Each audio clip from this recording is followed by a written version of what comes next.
Oferecimento Gorila.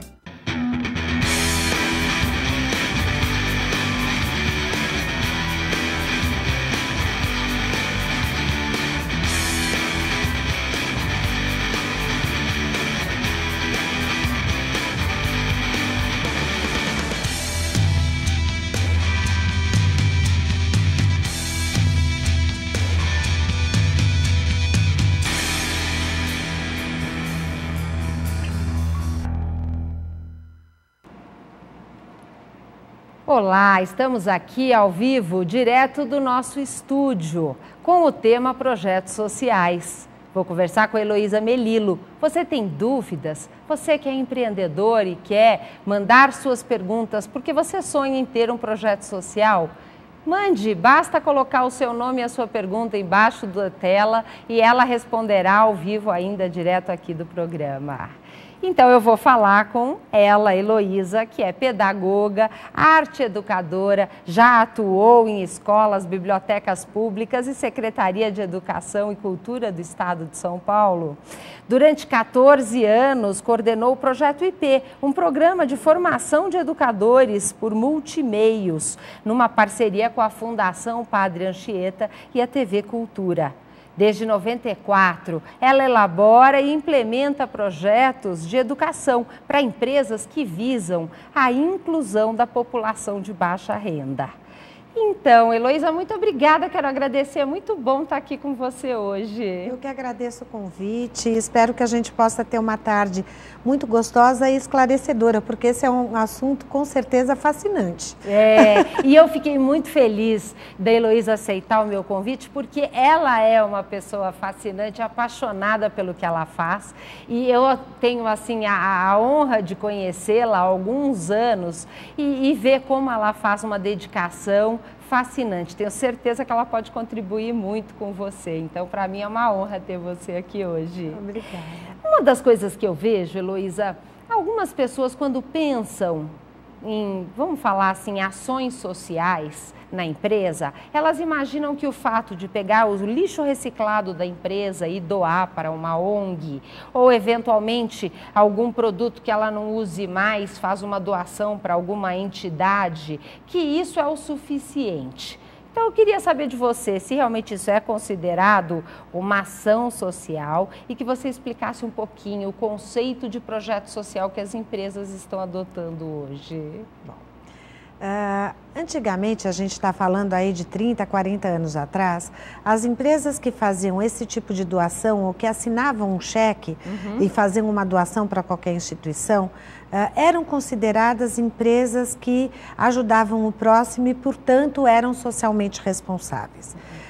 Desde o fim da década de 70, isso foi questionado e ficou enquadrado dentro de um conceito de assistencialismo, ou seja, não é uma ação que transforme nem a vida da empresa e tampouco a vida de quem recebe aquela doação, seja uma pessoa física, uma cooperativa, uma instituição de qualquer natureza.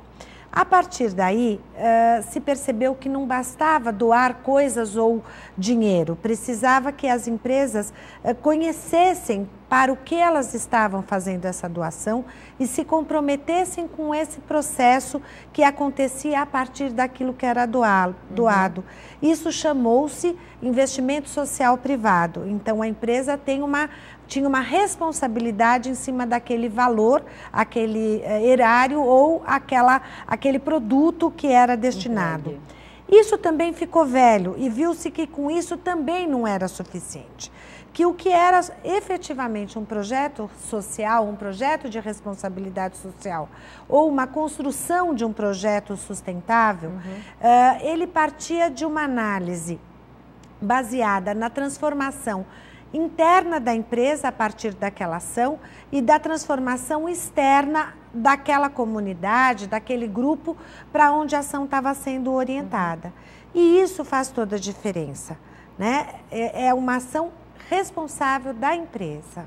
Que é o que dizem, né? A diferença entre você dar o peixe ou ensinar a pescar, né, Heloísa? É exatamente isso. e com uma responsabilidade, quer dizer, este ensinar a pescar uma vida mais solidária, socialmente mais justa, implica em que a gestão da empresa esteja dentro de princípios parecidos com esse. Importante. E aí é que faz toda a diferença.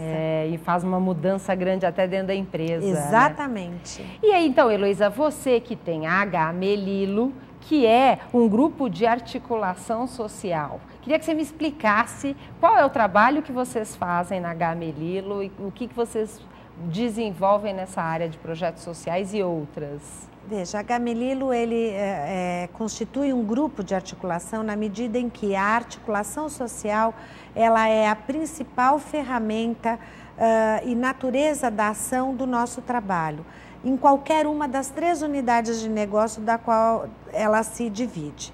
Uma unidade é o setor H, onde a gente faz eventos do bem. O que são eventos do bem? São eventos corporativos como qualquer outro. Um stand numa feira, um coquetel para clientes, um congresso, não importa o que seja. Porém, ele tem uma preocupação em todo o seu planejamento com o desenvolvimento social e a preservação do planeta. Então, se eu vou fazer um stand, eu vou fazer um stand com madeira certificada, com materiais alternativos que estejam sendo reutilizados. Eu vou estar preocupada com que nível de emissão de poluentes de efeito estufa aquela ação está gerando, como que eu vou compensar essa emissão de gases que provocam o efeito estufa. Então, tudo isso vai estar sendo pensado em qualquer momento da organização de um evento como qualquer outro que todo mundo conhece. A Fator H desenvolve projetos de responsabilidade social e de sustentabilidade. Então, quer dizer que uma empresa que quer desenvolver um projeto social pode te contratar e a Projeto H vai fazer todo esse desenvolvimento? Isso, a Fator H, ela vai exatamente identificar dentro da empresa o porquê, que projeto fazer, o porquê fazer um projeto, que nível de desenvolvimento essa empresa está, para a gente saber que tipo de projeto propor, para que comunidade esse projeto vai ser desenvolvido, portanto, quais são as características dessa comunidade, o que ela efetivamente precisa, porque um projeto que seja para resolver a vida dos outros tem que ser a partir daquilo que é um problema para o outro e não para mim. Tá certo. Então, e daí a gente vai fazer esse cruzamento e esse casamento entre o que a comunidade para quem se destina o projeto precisa e quais são os interesses estratégicos da empresa para aquele projeto se realizar. E a partir daí é desenhado um a um, tailor-made, cada um dos projetos. E além de desenhar, vocês acompanham toda Fazemos a implementação dele. Então a gente desenha, aprova, e daí a gente faz a implementação. E daí entra o que a gente chama de articulação. Por que é um grupo de articulação? Porque ele vai para um projeto realmente ser transformador de uma realidade, ele precisa ter inserido nele articular com a comunidade, com as lideranças, articular com o poder público, com outras instituições que atuam naquela comunidade, com outras instituições que têm objetivos semelhantes àqueles que o projeto visa desenvolver.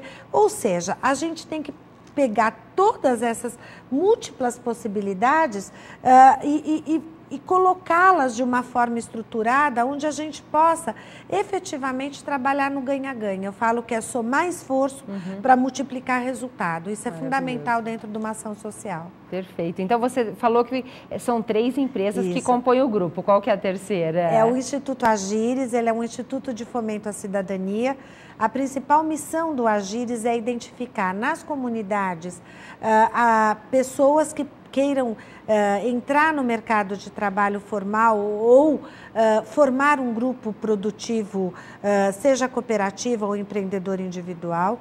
A gente identifica essas pessoas, seleciona, capacita, e essa capacitação não é uma capacitação técnica somente, ele sai tecnicamente muito bem formado, porém ele é preparado para estar inserido dentro do mercado de trabalho.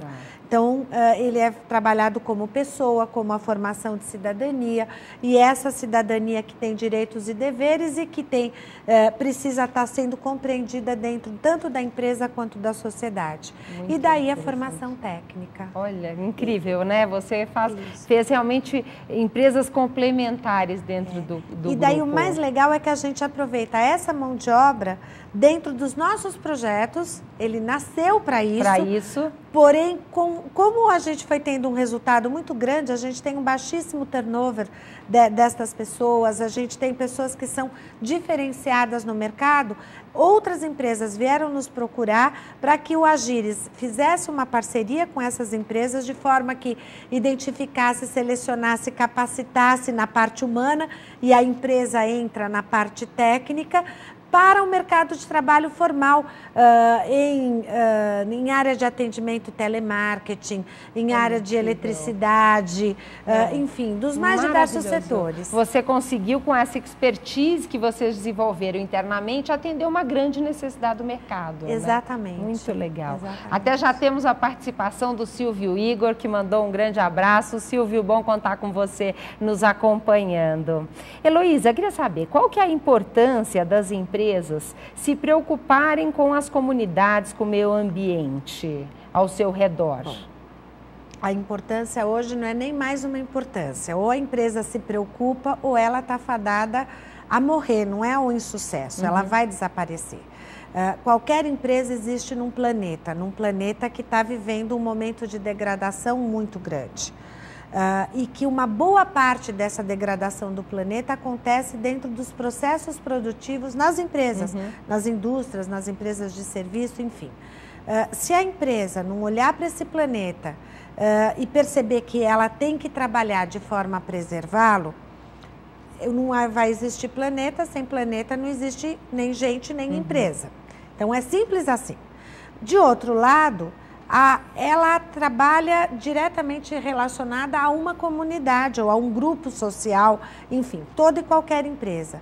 Este grupo social precisa, primeiro, perceber que precisa mudar suas atitudes e os seus comportamentos para que ele tenha uma casa e seus filhos tenham uma casa, que é o nosso planeta, para viver no futuro. E depois que, atento a esta situação, que aquelas empresas que se preocupam em preservar a casa que eles vão morar, elas têm um diferencial competitivo muito grande. E, portanto, elas passam a ter uma percepção por parte destas pessoas muito diferenciada e muito melhorada.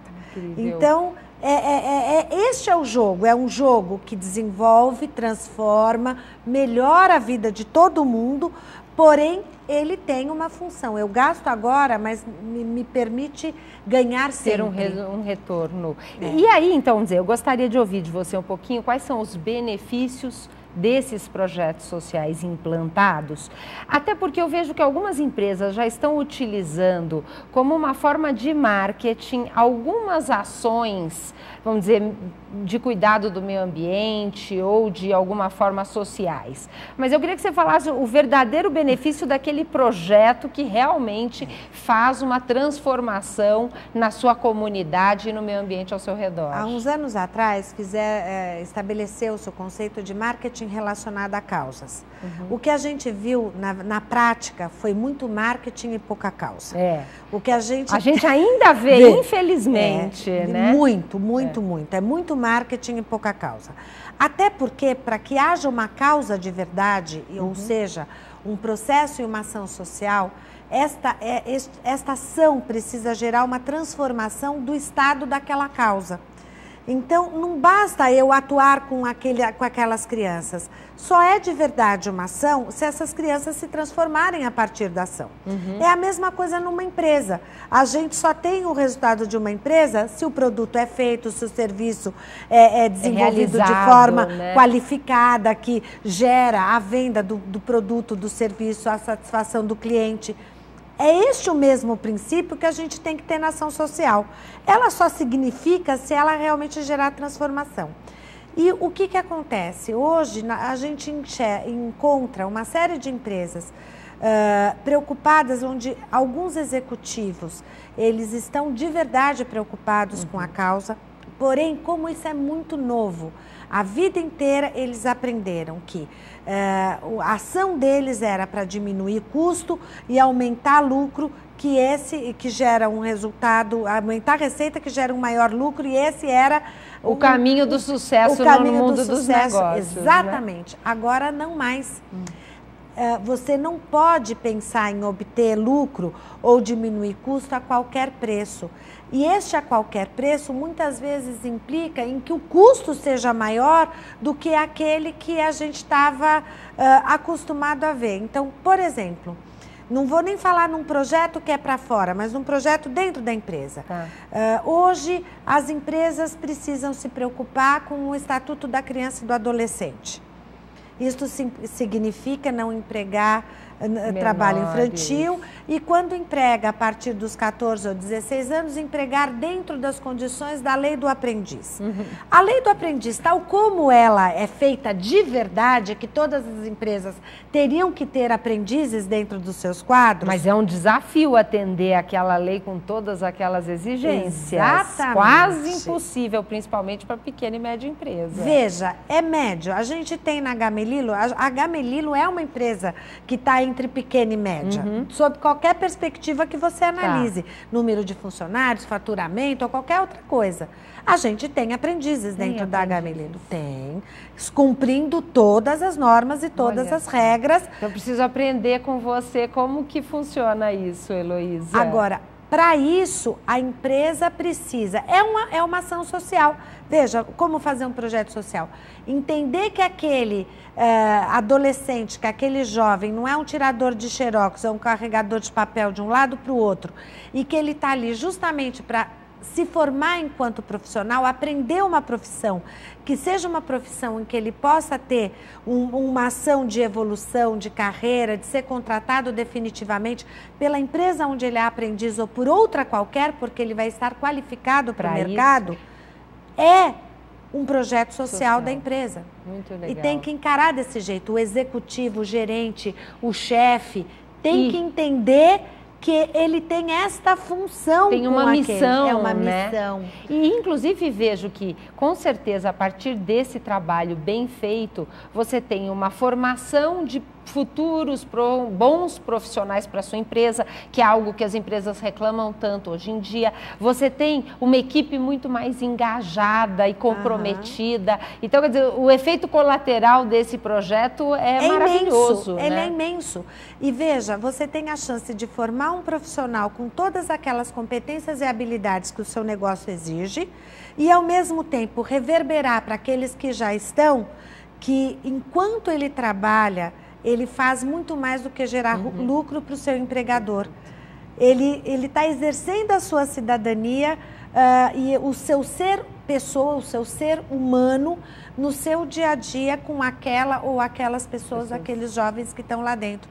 Isso muda a relação dentro da empresa. Com certeza. E é um projeto em si. Muito, muito, muito legal. Aqui, olha só que interessante, a Heloísa ainda vai contar pra gente como implantar um projeto social, trazer algumas dicas. Ela vai falar também sobre um dos grandes projetos sociais coordenado pela empresa dela, que é a Casa de Cultura e Cidadania. Eu vou rapidinho para o meu quadro Agenda, enquanto você pode mandar algumas perguntas e a Heloísa volta contando mais sobre a experiência dela.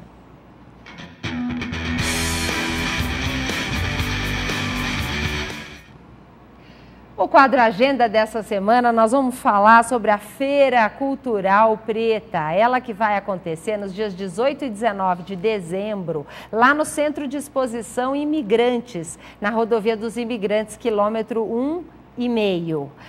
Lá nessa feira vão acontecer muitos eventos culturais, música, arte, todas voltadas ao empreendedorismo para os negros. Ela envolve muitos empreendedores que estão interessados e focados nessa área. Vale a pena a sua visita.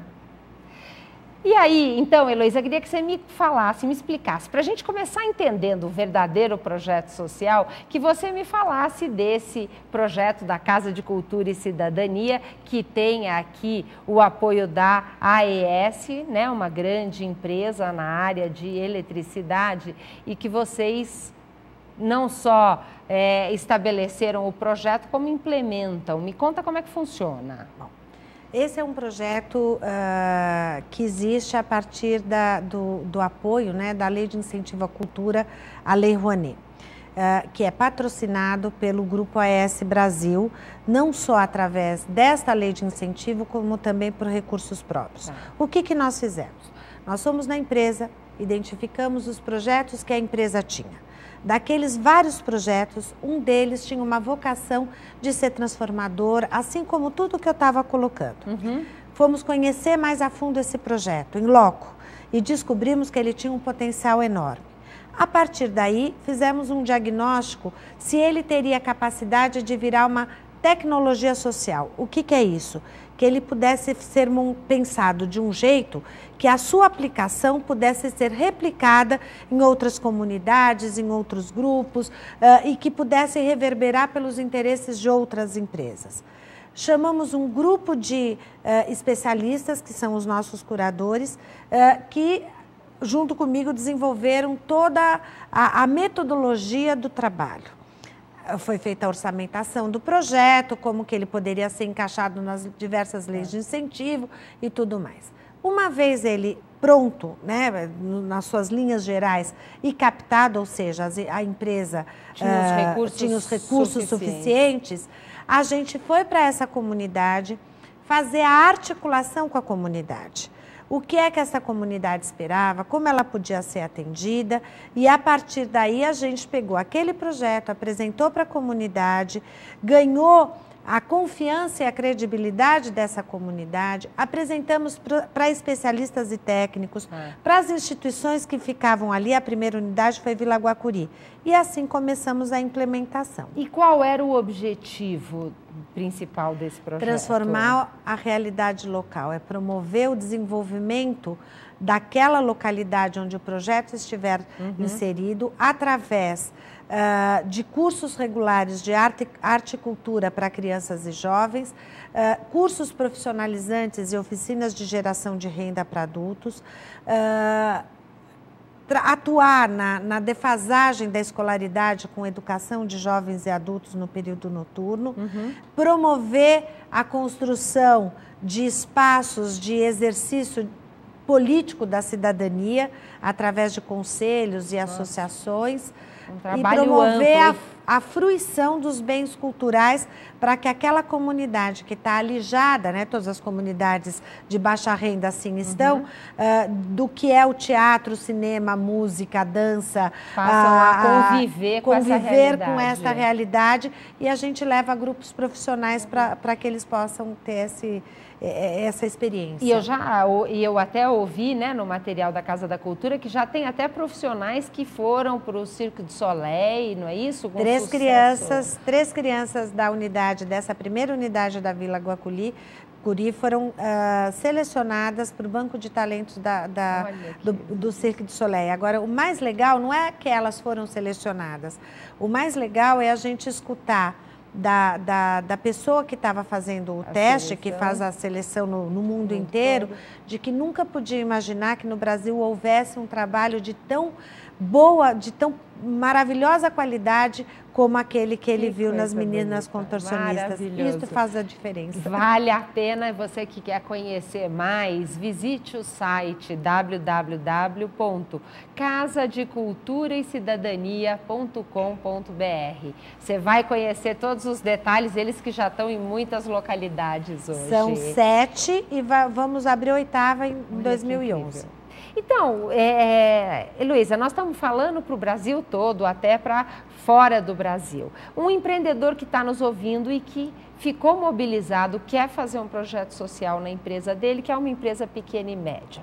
Você trouxe uma ideia de que o próprio projeto Aprendiz pode ser considerado um projeto social, mas queria que você desse alguma dica de algum projeto também para a comunidade ao seu redor. Por exemplo, a gente está fazendo, eu vou dar um exemplo do que a gente faz na Gamelilo, que é uma coisa muito legal. Projeto voluntariado. Então, muitas empresas falam assim, eu estimulo o meu colaborador a ser voluntário. Isso não necessariamente se constitui num projeto. O que a gente fez? nós chamamos uma pessoa que vai, inclusive, dar uma palestra amanhã dentro da empresa para os nossos colaboradores, que é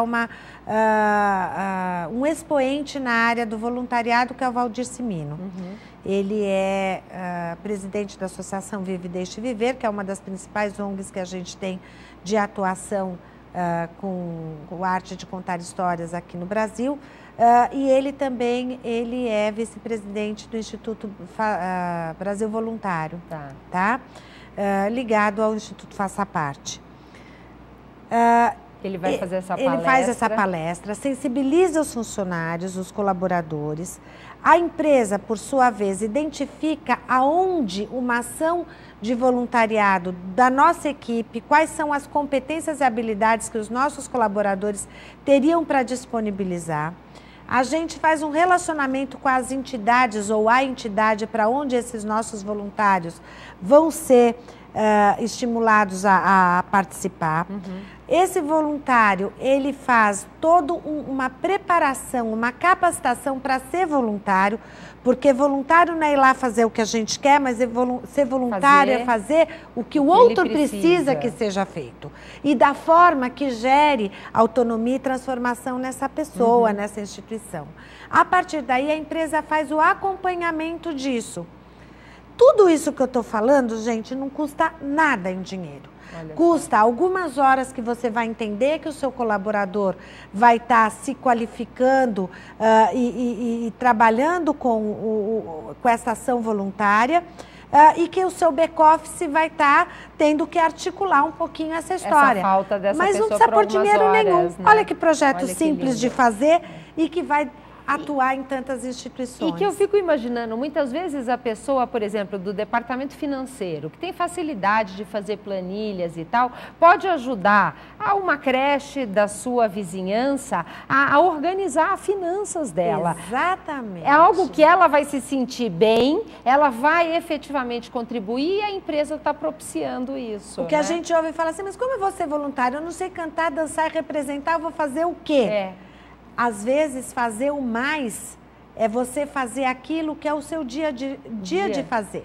Então, é ajudar a área financeira de uma instituição, é muitas vezes preparar para um exame de inglês, num exame básico de inglês, um grupo de jovens que vai participar de um processo Cada um seletivo. tem a sua habilidade, pode canalizar ela nessa não necessariamente precisa ser artística, cultural, esportiva ou qualquer coisa assim. Né? Isso é muito simples de ser feito, né? Não, fascinante. E aí, agora, nós vamos assistir, o programa Alma do Negócio está estreando hoje um quadro, o quadro Gestão do Conhecimento. Quem me acompanha sabe que eu estive em novembro no KM Brasil 2010, que é o Congresso de Gestão do Conhecimento organizado pela SBGC. E lá fiz muitas entrevistas. Então vocês vão assistir agora uma das entrevistas que eu fiz lá com a Camila Pires, ela que é uma coordenadora de gestão do conhecimento da empresa MPX,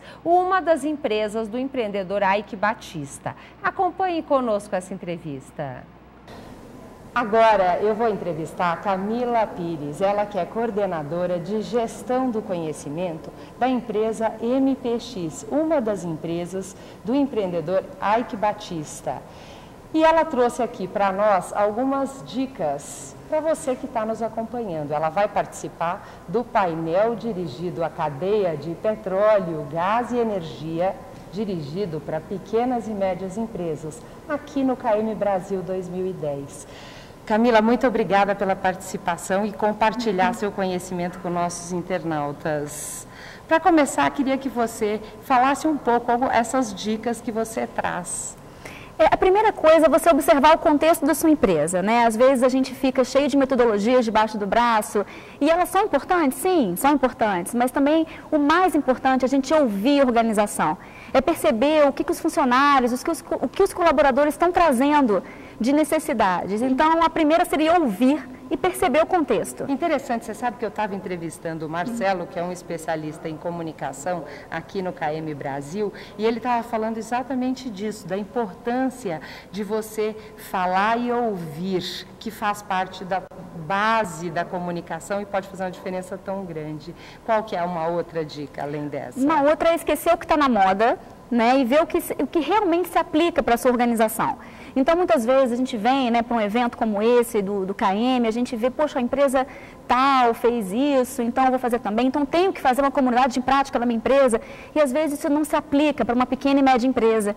Então, tentar esquecer um pouco o que está na moda e assim, pegar esse conhecimento, né, das boas práticas e também o que a gente tem visto que está acontecendo, mas trazer para o contexto da empresa, ver o que realmente se aplica. Começar simples é importante. E eu estava pensando nisso, porque eu também sou sócia de uma lavanderia.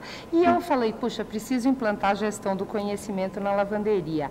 Agora, a maior parte das pessoas são pessoa operacional, que estão lá trabalhando no dia a dia. Eu falei, como colocar, né, uma rede social, uma wiki ou algo na internet, se a maior parte dos meus funcionários nem acesso à internet tem por ter um trabalho tão operacional. Então, é isso que você está dizendo, eu preciso usar da criatividade e ter uma forma de gestão do conhecimento acessível a todos na minha cultura dessa empresa. Isso, porque o que é mais eficaz não é aquilo que está na moda, é uma comunidade prática, é uma técnica de storytelling, isso são conceitos. Mas o que importa é você realmente trazer algo que faz sentido com a sua realidade. Então, valorizar o que já existe é uma outra dica. Então, quando você pega, né, você falou do operacional. Então, se você já tem um grupinho que se fala no café, isso já é uma comunidade prática. Para que você precisa colocar isso na internet? Então, de repente, para o contexto, faz mais sentido. Então, pegar esses grupos que já se encontram, essa troca de ideias, lições aprendidas é uma coisa muito fácil de implantar e muito interessante, trazendo muito resultado para o negócio. E aí, as lições aprendidas, a gente precisaria se preocupar em registrar essas lições e divulgar isso em algum meio, pode ser até um jornalzinho da empresa? Pode. A forma tem que ser simples. Eu acho que quando a gente começa a complicar demais, gestão do conhecimento passa a fazer, fica distante da realidade. E o legal é trazer isso para a realidade de qualquer empresa. Você pode fazer numa planilha em Excel, desde que isso seja eficaz. E que as pessoas utilizem, né? Porque claro. Uma coisa que eu estava aqui pensando é colocar essas boas práticas, essas lições aprendidas num quadro de aviso ao lado do cartão de ponto, pode ser um ótimo veículo que todas as pessoas vão ler, né? Isso já é considerado gestão do conhecimento? Com certeza. A gestão do conhecimento é você aprender a aprender, né? Você pegar o que a empresa traz, né? A cultura da empresa, a troca de informação, compartilhamento, isso, o cafezinho ali, isso já é uma prática de gestão do conhecimento. É claro, né, estou falando assim, brincando, não é? Você consegue chegar nas coisas mais simples, a ter mais resultados. Então, essa ideia, né, de colocar no quadro de aviso, ou então coloca na rede. Faz uma planilha em Excel, para que você vai ter uma ferramenta, investir, às vezes você não consegue. Não pode. Né? Como uma empresa grande, investir, então isso já é possível. Com certeza, eu tenho até falado que o Google Docs, por exemplo, é uma ferramenta gratuita que está disponível para todas as pessoas e você tem como compartilhar essa planilha de Excel para que as pessoas incluam novas informações, né? Então, eu vejo isso, foi uma das coisas que me surpreendeu nesse KM Brasil 2010, é como hoje gestão do conhecimento é acessível para pequena e média empresa num custo baixo, quase gratuito, né? Sim, com certeza. Então, basta uma atitude, o comportamento para praticar isso. Exatamente. Eu costumo dizer que a gente tem que aliar sempre conhecimento, experiência e intuição. A intuição é o intangível. A gente, na gestão do conhecimento, trabalha com o intangível o tempo inteiro. Então, por que não valorizar a nossa intuição? É verdade. É aquela percepção mesmo, né? E você aprende, né, as metodologias, com a sua experiência do que vai dar certo e que não vai, como é que é a cultura da sua empresa, e depois com a sua intuição, coloca na prática. Maravilhoso. E paixão, sempre. Muito. Nossa, foi muito bom conversar com você, eu agradeço bastante. Eu que agradeço. Imagina. Bom, estamos aqui de volta, direto ao vivo do nosso estúdio com a Heloísa Melillo. Heloísa, queria pedir para você passar assim, uma última dica para quem quer um projeto social, principalmente na pequena e média empresa. Então, uma das coisas importantes é entender que um projeto social de uma empresa não precisa ser o projeto dela. Ela pode participar de um outro projeto que existe. Por exemplo, a Casa de Cultura e Cidadania é um projeto grande, é um projeto de envergadura nacional, e ele precisa o tempo inteiro estar com outras empresas que queiram dele fazer parte, seja em dinheiro ou seja em ações. Por exemplo, você me contou que você tem aí uma relação, uma participação numa lavanderia, né, Paola? Isso. A mão de obra que essas lavanderias todas do Brasil precisam, ela está justamente nas comunidades. A Casa de Cultura e Cidadania atualmente está presente em 7 comunidades e o ano que vem em 8.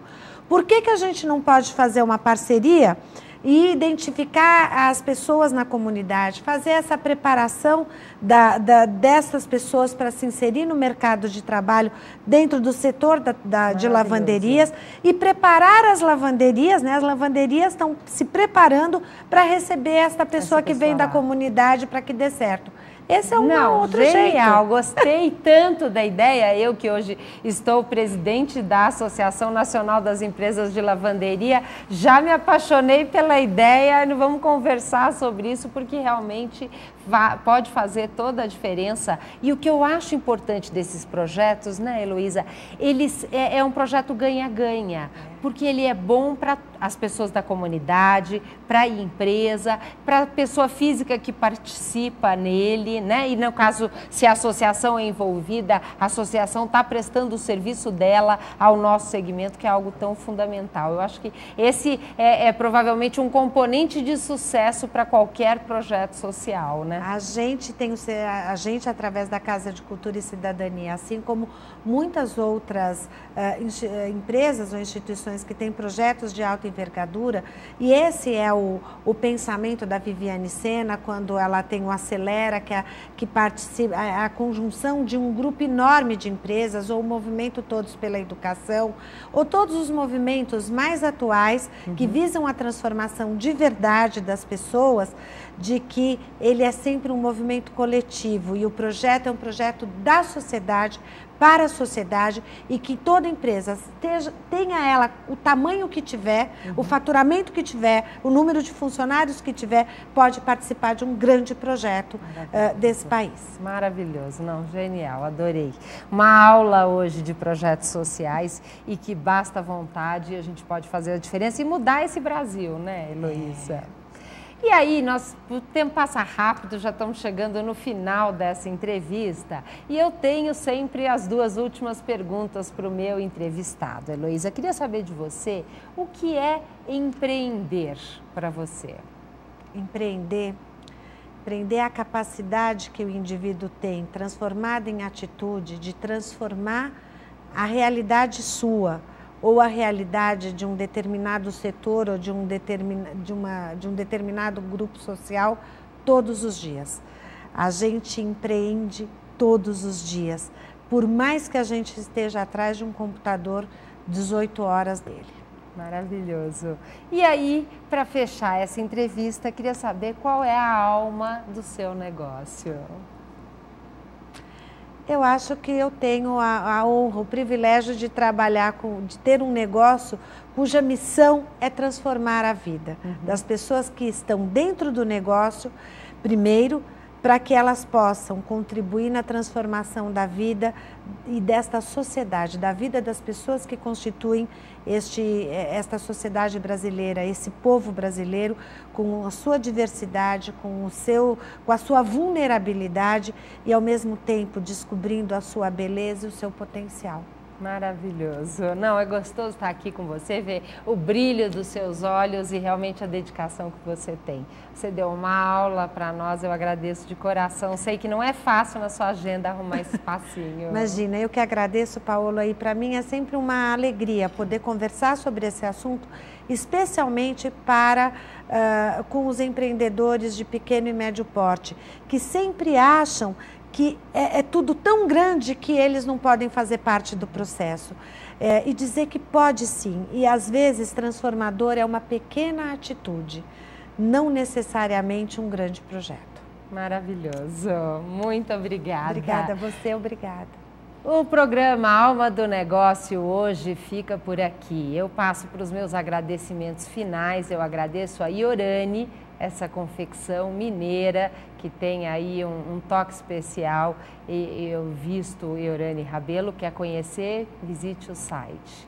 e também ao carinho da Lia Cabeleireiro, todas as meninas, a Nani que capricha na maquiagem, a Celi que escolheu uma cor especial de um esmalte Revlon hoje para arrasar aí durante esse programa. Muito obrigada, e se você quer conhecer ela, fica aqui em Pinheiros, vale a pena o carinho e a atenção que você vai receber lá. Na semana que vem, o nosso tema será uma pesquisa feita pela ABF, Associação Brasileira de Franchising, juntamente com a ESPM, sobre internacionalização de franquias. Eu vou conversar com o Ricardo Camargo. Então, para nos acompanhar aqui na Just TV, todas as quintas-feiras, às 4 horas da tarde. Eu fico por aqui e uma boa tarde.